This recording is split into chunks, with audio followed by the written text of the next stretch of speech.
And at that point, they'll tell you at each step, they're usually going to keep what they're going to keep, tell you what's going to go to the prosecutor's office, and then they're going to give you everything back that's for you to hold on to. And of course, then you should hold on to that, bring it to the hearing if there's a hearing, or if not and it gets granted, then you'll know, okay, you've got your copies that would need to go to the different places and that type of aspect. So it varies a little per person, but it's pretty straightforward either way. And we, again, work with individuals to explain so they know what to expect. And for all intents and purposes, once you go before the judge, if the judge grants it, they're going to grant it right then and there. Okay. So you know it's expunged at that point.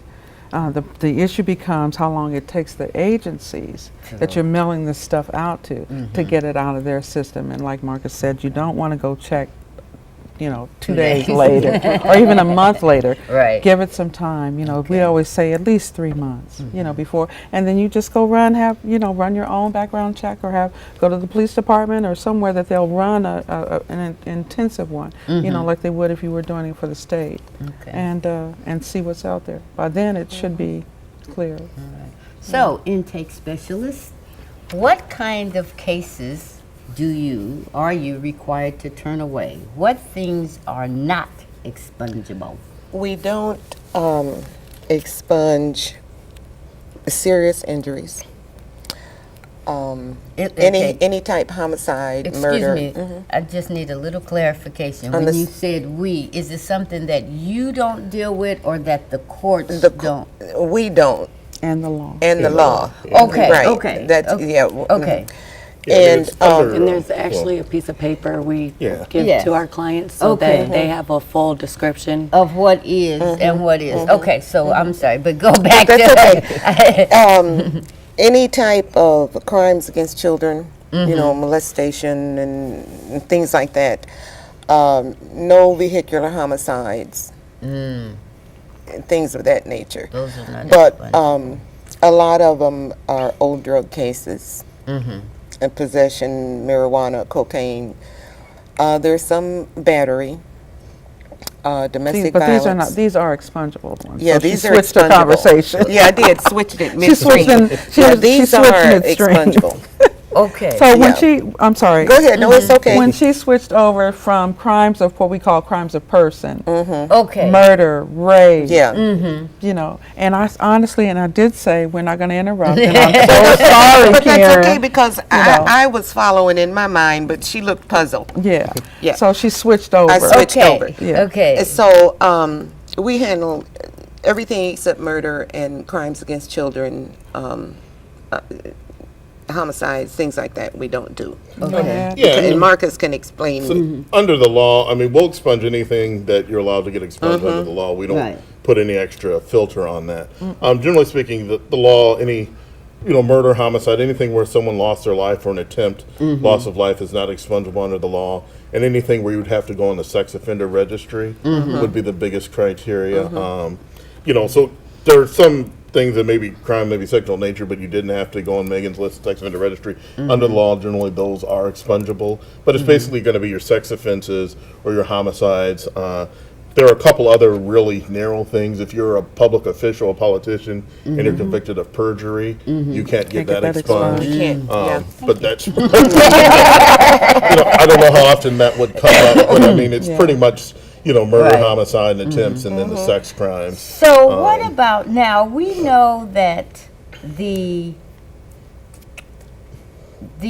as far as I'm concerned, and this is a personal, and you can tell me legally, but there are a lot of people who are required to go like on the sex offender registry who didn't even commit, like urinating in public, and are those things expungible?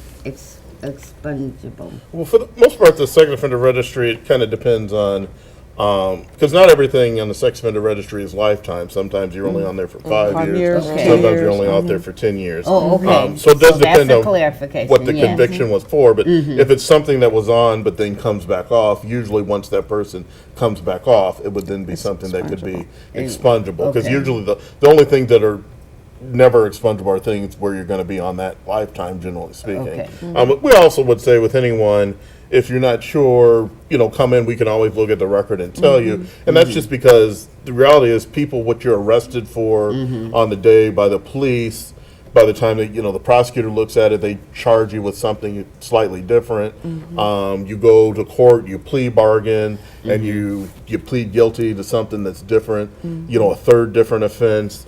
Maybe after you successfully complete probation, the judge, they'll often will modify a felony to a misdemeanor, and you wind up with what's actually on your record, a fourth different offense. So, along the way, one criminal case, you've had 4 different things, depending on what the police said versus the prosecutor versus what you negotiated down to. And so a lot of times people might think, well, I'm not eligible because of what the police told them they were being arrested for, not appreciating, well, that's not what you were actually convicted of. What you were convicted of, maybe is eligible, but even what you were arrested for originally wasn't. And that's very common with the sex crimes. Even what you're charged with, a lot of times is very different from what you wind up pleading guilty to. And so it might be what you were charged with can't be expunged, what you were actually is on your record can be. And not everyone, if you're not a lawyer, you're not as familiar with it, you may not appreciate, particularly if it's from years ago, the distinction. So, if you think there's any possibility at all, you might as well come in, have us look at it. I mean, yes, you probably know if you've murdered someone and it was definitely murder, then you're not going to be eligible. But there are a lot of things, particularly, I'd say with the sex crimes, where it can be very, very gray area, particularly from a long time ago. It never hurts to, we go in the database, look up the information and check and see and tell you, we won't start you down the process or anything if it's something that's not going to be expungable. But we can always look it up and dig into the records and find out, what your options are and if it is. So, if there's any question at all, it's always best to check, not just assume. And so you will consult with anybody who has a criminal record. So is there any charge for the consultation? No, generally speaking, we don't turn anyone away if they don't have any money there. For example, when you file with the court, there's a filing fee you have to pay. But the court does allow people to file to have that waived or reduced, particularly if you're on fixed income, Social Security, if you have children that get free or reduced lunch, if you receive any kind of public benefit, SNAP, food stamps, you should probably always ask for the waiver because they're probably going to waive all of it or waive most of it or that kind of thing. Now, if you're employed and you have income and stuff, then you're probably going to have to pay the filing fee. And it's kind of the same thing with us. What we really asked to cover is just basically enough to cover the the printing expenses and basics overhead. We usually somewhere between 50 to 250, and that would be total for everything. Which most attorneys are going to be probably 1,000 or more. And that's just to what county. If there's a second county you need, it might be an additional 75. But again, for the initial consultation, you come in and you tell us the basics. If you're not sure if you're eligible, we'll figure that out before we ask you to pay anything. If you can, you're eligible.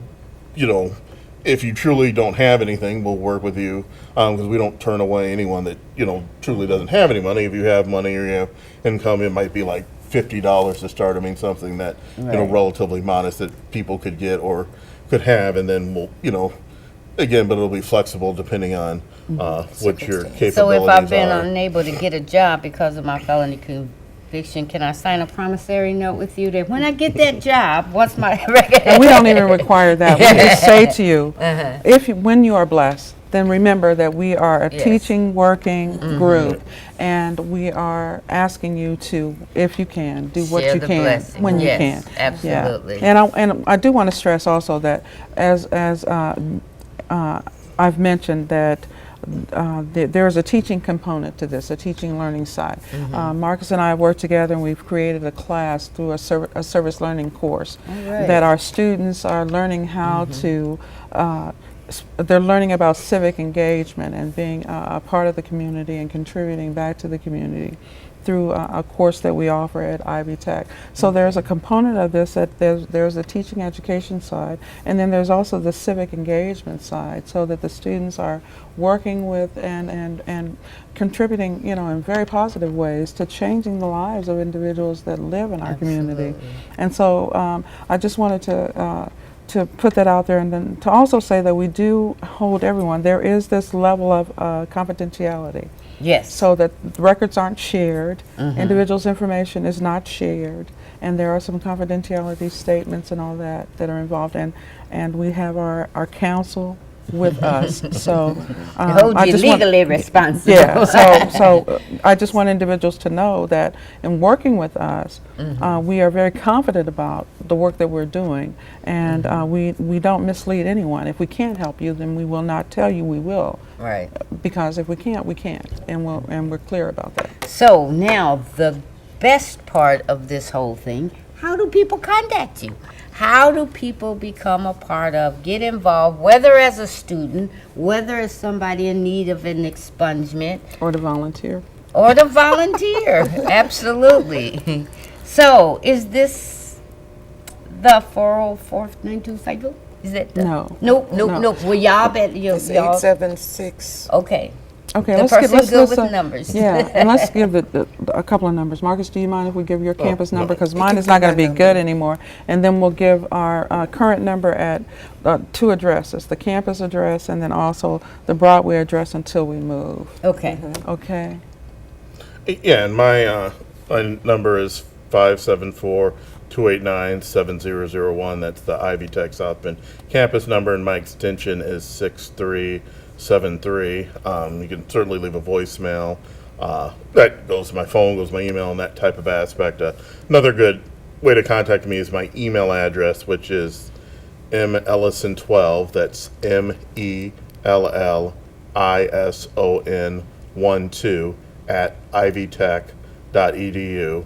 I'm the again, I'll be the paralegal legal studies and also the criminal justice chair, and so that's how you can reach me directly via phone or email. And those are good even if you just want information. If you just can email me, email address, I can email you out sort of the starting packet, all of those kind of things, and you can also get information about where to come by our office to stop to make someone to make an appointment to pick it up and those kind of things. And my email address hasn't changed. It'll still be the same. It's bbritt@ivytech.edu. And so I can be reached through my email address. And then we also have an office at the Carroll Street address. So you guys want to give that and the phone number? It's Broadway Church. It's 1412 Carroll Street. It's off of Fellows. It's kind of in between Carroll Broadway and Broadway. Christian Parish is a popular community service place so Broadway Christian Parish. So thank you all We got to give her the phone for number.